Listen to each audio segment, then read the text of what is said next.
Hey, g'day, it's Matt here from Matt Carve. So today I'm going to be talking about how to make those real kind of artistic kind of decisions that we make when we're making an object, to make it have feeling, give it a story, all these kind of things. And the way I'm going to do it is I'm actually going to show you a carving that I'm doing for a friend, and he's just published this beautiful book, and I'm going to be carving a small part of it. So the photo was taken in 1929. It was taken on the west coast of New Zealand, and it's a beautiful photo. We can see the bridge is actually washed out in a flood there, and the train is waiting to go over. These men are helping this guy in a little box get over the river. And it's kind of that guy in the little box that really kind of struck a chord with me, as I kind of looked at him and I thought, well, that would make a really cool carving.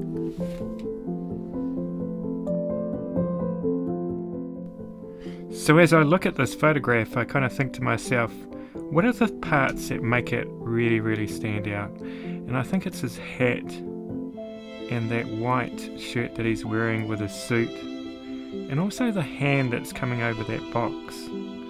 So these are the kind of things we've got to concentrate on when we're thinking about how to give a work feeling and what's important in what we do. And the man has also got a slight lean to him. He's like looking out over the side as if he's willing himself to get over to that bank.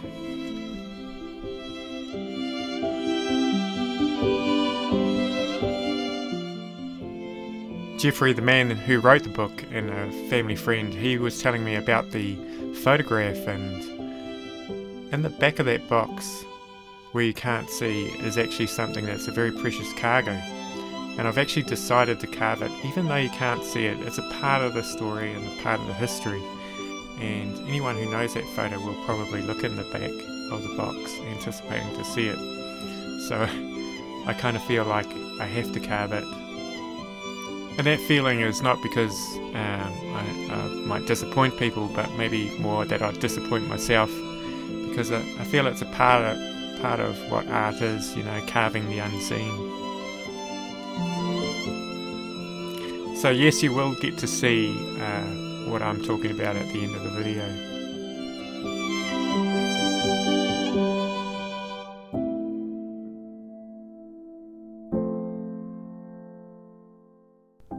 So you can see on the left hand side there, I've got a little figurine. Well, it just disappeared then, but I use that figurine a little bit to sort of use it as a reference, I guess you'd say, and I kind of bent it into shape, the shape that I wanted, because carving humans is extremely hard to try and get those proportions right, but also how the arms sit and all of that kind of thing.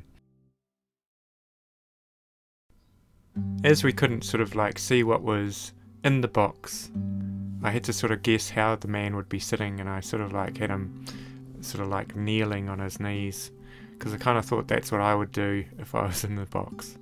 But I just made a cardboard box up there just sort of to get the feeling of how that hand went over.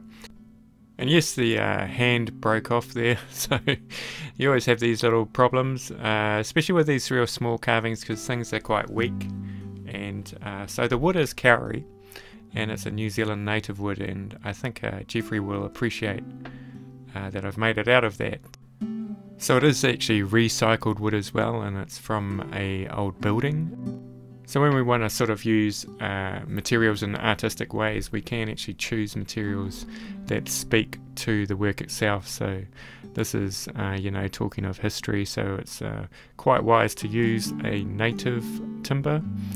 And also I'm going to sort of just list off the woods and materials that I've used in this, and you'll see sort of how it kind of plays into that kind of artistic feeling of the work.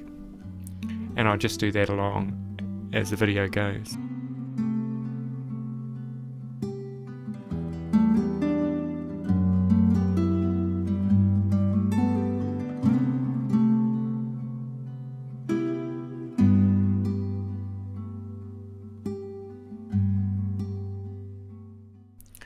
And I also think in your own carvings, whatever you're carving, especially if you're selling them, to put where that wood's come from, because you know, if you're carving, let's say you're carving a wood spirit that you found from driftwood, I think it has more provenance if you say what river it's from.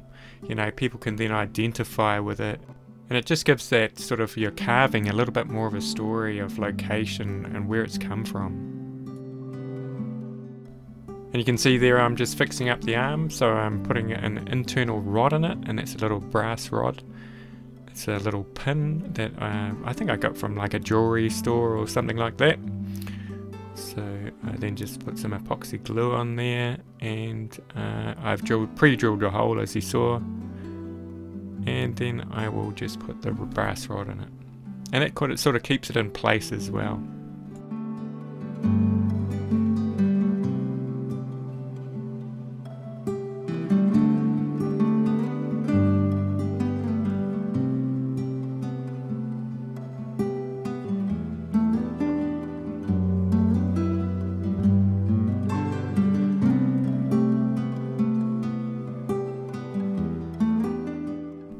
Okay, so I'm very happy with how the man has turned out, and now I'm going to make the box around it, and I've used sort of like the cardboard as a template for that, so I know the kind of size I need to make.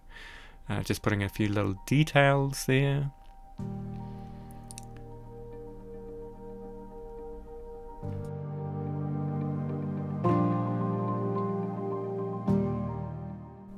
Okay, so now I'm just trying to get that hand to go over the side and make it look kind of like it's really going over the side there and not just hanging off. So I'm sort of like working out how it will go over, and I'm using my own hand there as a kind of reference how the fingers should look. So as you can see, I've kind of adjusted it a little bit.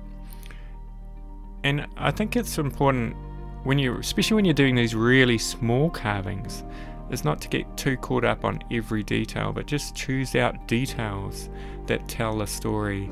And overall, I think that's a good way to look at things too, is you don't want to put in every detail. People are intelligent, and their imaginations will fill in parts. So you've got to give them that credit, and it's also their imagination that will take the story in different ways. So we're going to work on the hat now, and I've decided to actually carve it out of Australian blackwood. So you would have seen before, what looked rather brutal was me sanding down his head, and so that was so the hat would fit. And I've chosen Australian blackwood because it's a really hard wood, but it's also quite nice because it actually looks like a little bit of an Australian hat. Well, not there, but once I've carved it, it does.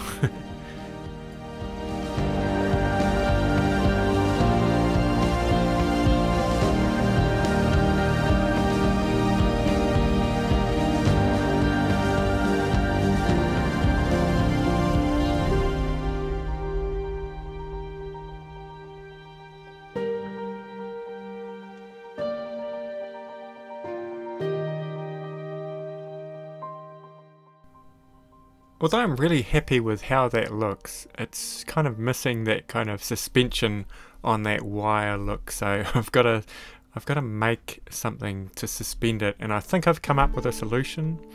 I have got an old wagon wheel spoke which will make a nice base for it. And the wood is actually Jara from Australia, and we imported a lot of this into New Zealand.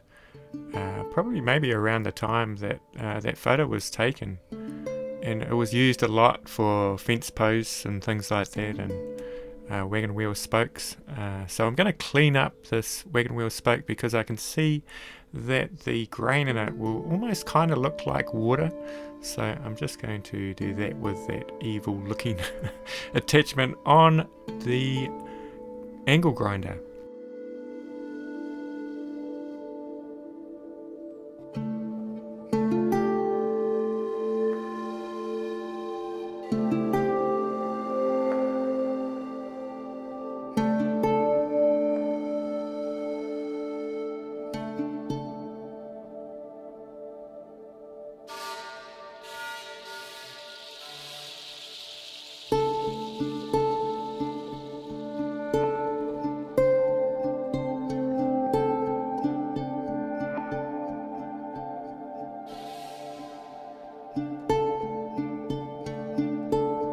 it.